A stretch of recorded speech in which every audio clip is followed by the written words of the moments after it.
Fala Tchutchuco, Tchutchuca, tudo bom? Professor Augusto, mais uma vez, e nesse mais uma vez, pessoal, eu trago a continuação da Era Napoleônica. Nessa segunda aula, eu vou trabalhar com vocês o período do Império, tá? Ou período imperial, já pode colocar um coração. Tudo isso, tchutchucos, ainda faz parte do capítulo 4, tá na página 643 em diante. Vamos trabalhar? Pessoal, essa segunda fase da história da Era Napoleônica é a fase mais importante, tá? Então não hesitem em colocar que o período imperial é o auge francês. Ele começou em 1804, com aquele episódio que eu narrei para vocês, o episódio da coroação do Napoleão, isso por conta do plebiscito que ele havia feito, e de certa maneira a população francesa aprovava a Constituição e o direito dele se tornar imperador, e se encerra no ano de 1814, depois que ele, Napoleão, abdica e é exilado numa ilha chamada Ilha de Elba. Agora, são 10 anos, pessoal, para ninguém botar defeito. Por quê? Porque essa é uma época, como eu pedi para vocês guardarem lá na minha primeira aula, na aula de introdução, em que você vai ter a expansão francesa, a expansão política, territorial, econômica, ideológica. E só para vocês sentirem o que eu estou falando, eu já peço para vocês olharem esse mapa aqui, ó. É assombroso, né? Nesse mapa, pessoal, o que vocês têm é o seguinte: é o que se considera como o Império Napoleônico, as possessões francesas entre 1804 e 1814. Quais são elas? A Espanha está aqui. Aqui no norte, pessoal, o que hoje seria mais ou menos os Países Baixos, tá? A Itália, o território que hoje equivale a um terço da Alemanha, a Prússia, que também equivale a uma outra parte da Alemanha, uma parte do Império Austríaco, não todo, mas esse território mais aqui que eu estou pintando, e a Polônia. Estão vendo? Galera, isso é estarrecedor, porque durante muito tempo, nesse período que a gente chama de período imperial, o que é visível é que a França era a senhora da Europa. Legal? E tudo isso foi a partir do quê? A partir de conquistas, a partir do que nós chamamos de guerras napoleônicas. Tá certo? Então, esse período não pode ficar difícil não, tá? Ele tem que ser bem mastigado, tem que ser entendido como o período da expansão. Agora, antes de eu entrar nisso, que é o mais cobrado, o mais relevante e o mais importante, eu vou tratar rapidão da política interna do período imperial. Vamos lá? Bem abreviado, mas para vocês entenderem o contexto. Tchutchucos, quando eu falo da política interna desse período imperial, a primeira coisa que é muito clara é o autoritarismo do Napoleão. O Napoleão que, por exemplo, controlava a economia, de certa maneira, até a burguesia achava interessante, porque ao controlar a economia, ele estava incrementando a atividade comercial, ele estava incentivando a indústria, tá? Ainda dentro desse caráter autoritário, o Napoleão, nessa época imperial, estabelece a censura em todos os jornais e livros que faziam menção desonrosa ou críticas ao governo dele. E é paradoxal, né? É paradoxal porque eu falei o tempo todo que o Napoleão, o que ele representou? Ele representou a consolidação de algumas conquistas burguesas, de ideais burgueses, né? Então o liberalismo ele é meio que colocado em xeque. O Napoleão, quando censura, ele vai na contramão do liberalismo. Só que, de certa forma, a população fazia vistas grossas, porque entendia que o que era feito por um bem maior. Era feito para que o Estado pudesse funcionar, para que o Napoleão tivesse condições de governar. Legal? Outra coisa desse mesmo autoritarismo, ele em certos momentos foi muito refratário à liberdade política e social dos seus opositores. Então prisões eram muito arbitrárias nesse momento. Mais uma vez ele vai contra, né, na contramão do liberalismo, mas ele tem uma alegação. A alegação é de que os opositores eles são contra a legalidade do Estado. Eles são contra aquilo que é institucional. Afinal de contas, todo mundo sabe que o império ele só foi colocado em prática por quê? Por conta do plebiscito, né? E por último, pessoal, ainda é autoritário também quando a gente fala de um Napoleão que centraliza cada vez mais o poder. Para vocês terem uma ideia, deputados e senadores na França tinham pouca liberdade de atuação. O Napoleão ele monopolizava praticamente tudo que concernia a ideia de política e administração. Tá joia? Só que tem os lados positivos. Por exemplo, a política interna nessa época imperial tinha um certo respeito à Constituição de 1804, o que é até engraçado, né, pessoal? Por quê? Porque a Constituição de 1804 é uma Constituição napoleônica, não é? Foi criação do Napoleão. Mas querendo ou não, quando você tem um respeito a uma carta constitucional, você tem uma legalidade política. Então reparem que aquilo que eu disse lá na aula anterior, que o império não é absolutismo, é fato, tá? Só por conta também desse detalhe. O detalhe dele respeitar a carta magna, máxima da nação. Outro lado positivo, na política interna, dá-se muito valor ao desenvolvimento urbano.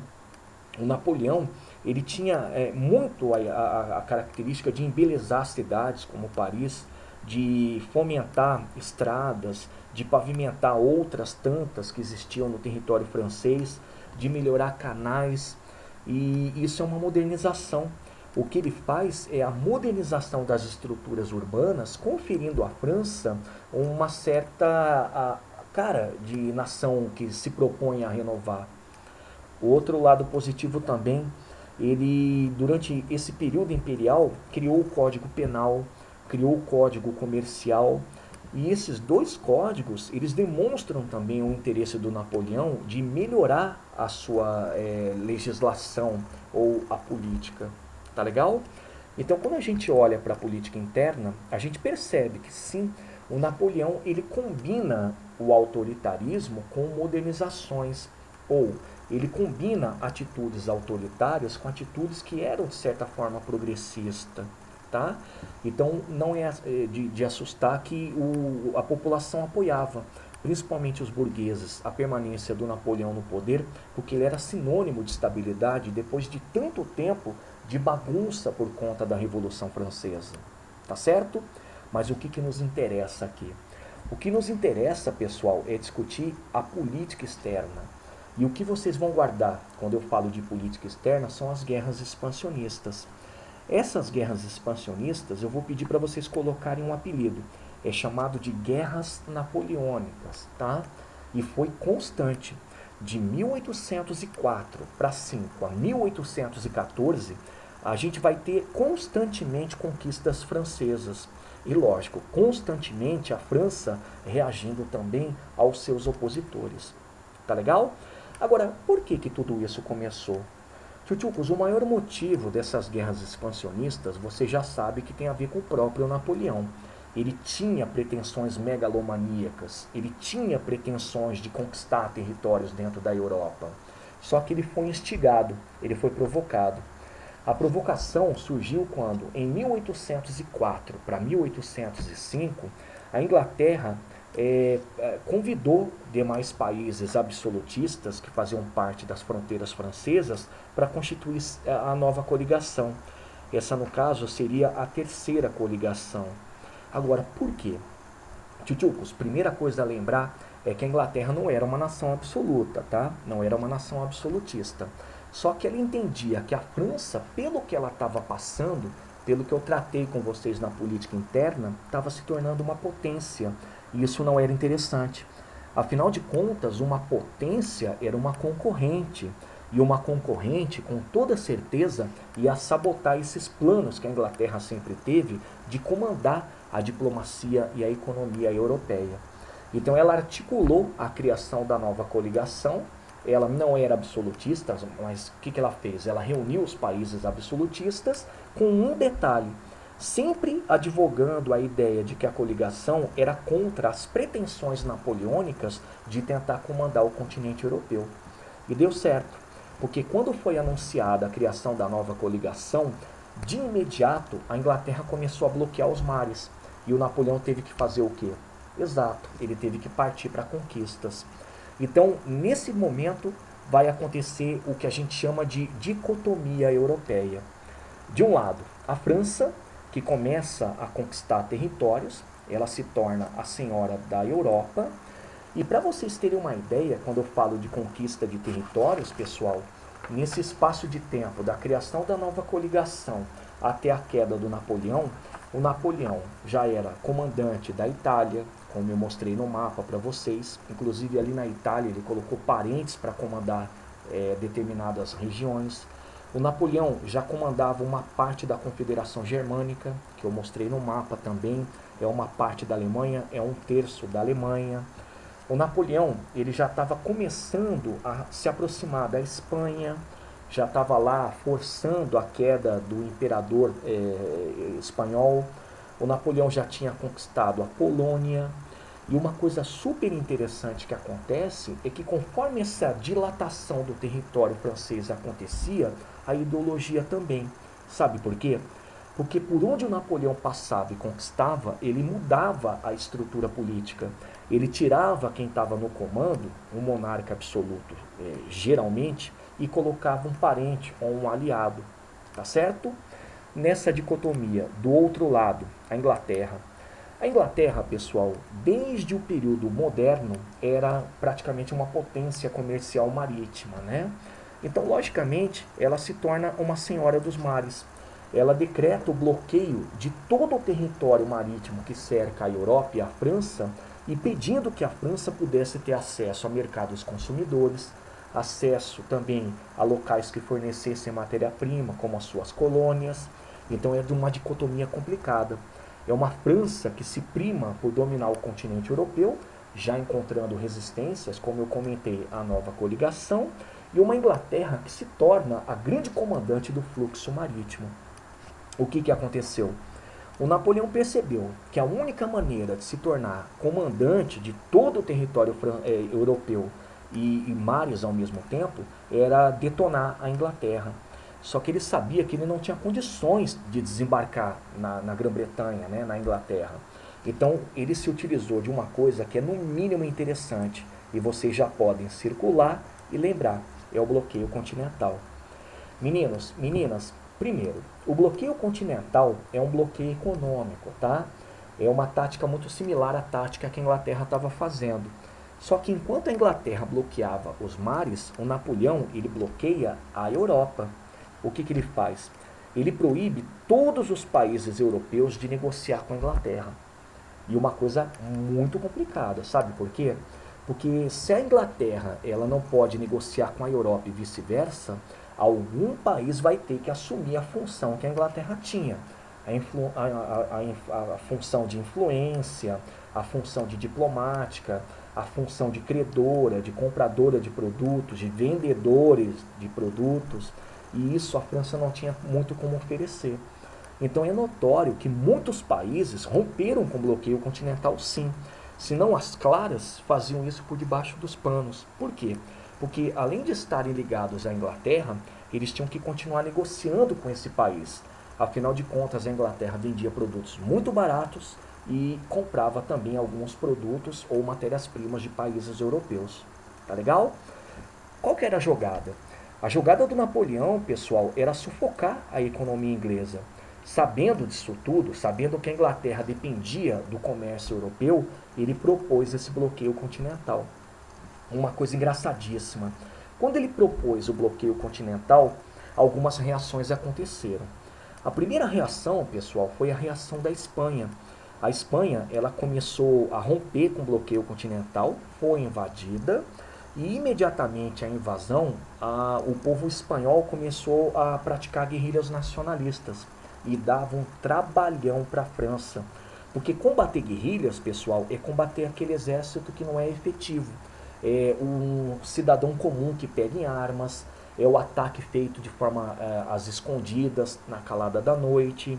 E era uma luta com ímpeto nacionalista, era uma luta muito ligada à ideia de que quem estava fazendo a guerrilha era um defensor da pátria. E o detalhe 2, em Portugal, tchutchucos, a reação foi uma das coisas mais engraçadas da história. a família real fugiu de Portugal, como vocês estudaram com o professor Adriano, e veio parar aqui no Brasil. Agora, essa fuga, pessoal, não deixa de ser nacionalista. Até porque vocês sabem, mais do que todo mundo, que o Dom João VI fez o quê? Ele enganou Napoleão, ele fingiu acatar as premissas do bloqueio continental, mas ao mesmo tempo ele ainda mantinha relações diplomático/comerciais com a Inglaterra. Dom João VI o que fez? Dom João VI, pessoal, ele tentou ganhar tempo. Ele ganhou tempo articulando uma relação dupla com França e com a Inglaterra, mas ao mesmo tempo o que ele tentava fazer é ganhar tempo. Até que em 1808 o que aconteceu? Ele foi pressionado pela Inglaterra e o Napoleão automaticamente disse que a atitude do Dom João VI a ser tomado era abraçar o bloqueio continental, romper com a Inglaterra e auxiliar no conflito contra ela. Então é legal porque o próprio Dom João VI, quando foge, ele faz uma retirada estratégica, mas isso é nacionalismo, porque ele leva o centro da política portuguesa para as colônias. Então o que acontece? Esses nacionalismos que vão nascendo, pessoal, eles vão nascendo por conta das intervenções do Napoleão. O Napoleão, ele tinha esse costume de invadir territórios que não aderissem ao bloqueio continental. Tá certo? E aí vem aquilo que foi o maior problema para ele. Tchutchucos, vários países foram rompendo, como vocês já sabem, como foi mencionado, só que em 1812 a Rússia rompeu com o bloqueio continental e o Napoleão teve que dar uma lição. Ele, na verdade, já sabia que o czar russo, o czar Alexandre, já vinha rompendo com o bloqueio, praticando transações econômicas com a Inglaterra de forma clandestina. Só que ele tentou dialogar, ele tentou partir para a diplomacia, para certas ameaças. Mas quando ele percebeu que em 1812 a situação era limite, ou seja, a Rússia estava servindo de exemplos não só para outras nações romperem com o bloqueio, mas ao mesmo tempo incitando o nacionalismo, que ele resolve atuar. O que ele faz? Ele organiza uma expedição militar composta por 700 mil soldados para entrar no território russo, alegando que a Rússia estava rompendo com o bloqueio continental e precisava ser tratada como inimiga. Só que o detalhe é que ele não contava com duas táticas da Rússia. A primeira tática, a famosa terra arrasada, em que tanto a população como o exército russo recuam, e ao recuarem, pessoal, eles vão queimando e destruindo tudo que o exército francês pudesse usar. E por outro lado, a tática também da guerrilha era recuar, praticando a terra arrasada, mas retardando ao máximo o avanço das tropas francesas com ataques à surdina, na calada da noite, de forma muito clandestina. E eles conseguiram. Sabe por quê? Porque quando Napoleão foi avançando, o inverno foi chegando. E todo mundo sabe que nesse momento, até segundo alguns historiadores, o principal general foi o responsável por atordoar o exército francês. Foi o general Inverno. Napoleão consegue chegar em Moscou, só que a cidade está totalmente destruída. O inverno se tornando cada vez mais rigoroso. E adivinha qual foi a atitude que ele tomou? Ele se retirou. Galera, só que o detalhe é que quando ele se retirou, o exército russo foi para cima, foi no encalço do Napoleão. E dos 700 mil soldados, retornaram para o território francês menos de 100 mil. Muitos morreram, não só por conta do ataque do exército russo, mas de frio, de doença, ainda o ataque das guerrilhas. Então a gente pode falar que essa campanha, essa invasão à Rússia, foi um grande fracasso militar. Resultado, o Napoleão retorna para a França, os deputados e senadores readquirem o poder e ao mesmo tempo eles começam a fazer um jogo de pressionar o Napoleão para tomar alguma atitude. O que ele pôde fazer? Ele pôde se defender, até porque em 1814 a grande coligação invadiu a França e numa batalha chamada Batalha das Nações, que aconteceu ali nas fronteiras com a Alemanha, a coligação consegue vencer Napoleão e, pressionado já pelo Senado e pela Câmara de Deputados, o Napoleão é obrigado a abdicar. Só que aí é que vem um desfecho que eu acho muito interessante. A Rússia sabia, assim também como os demais países da coligação, que Napoleão, mantido no território francês, ele poderia retomar o poder. Então optam por exilá-lo numa ilha chamada Ilha de Elba. É uma ilhota que fica ali na costa francesa, no mar Mediterrâneo, e não deve ser muito maior do que um território hoje como o Vaticano. Agora, o engraçado é, o Napoleão fica ali em prisão, que a gente chama de domiciliar, ele mantém o título dele, o título de imperador, ele pode manter uma pequena guarnição, um pequeno exército para protegê-lo e recebe uma mesada. Então é engraçado porque o Napoleão ele é exilado, mas ele não perde a sua majestade, ele ainda mantém o título e um certo tipo de recurso, que é o recurso de manter o exército e o recebimento de salário. Tá certo?